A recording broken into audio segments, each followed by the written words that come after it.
Welcome to Guide Guru. We hope this video helps.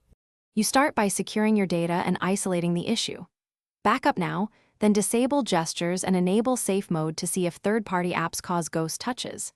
Next, inspect the glass and frame for cracks, debris, or pressure points because physical damage often triggers false inputs. Once done, gently clean edges and the connector area. If ghost touches persist in safe mode, you know it's hardware-related. If they stop, you'll target apps and settings next. You now dive into diagnostics and the physical connector. Access the Vivo service menu or touch test to view raw touch points and check for phantom activity. This tells you whether the digitizer is faulty.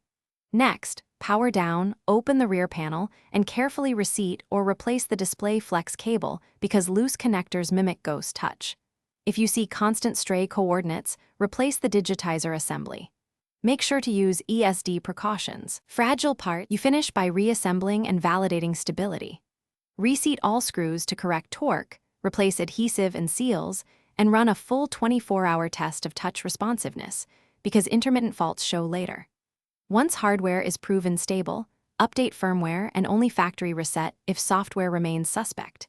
If ghost touch returns, swap the entire display assembly or consult a certified Vivo technician for board-level checks. Troubleshooting tip: if ghosting appears under pressure, a marginally bent frame or bad digitizer is still the likely culprit.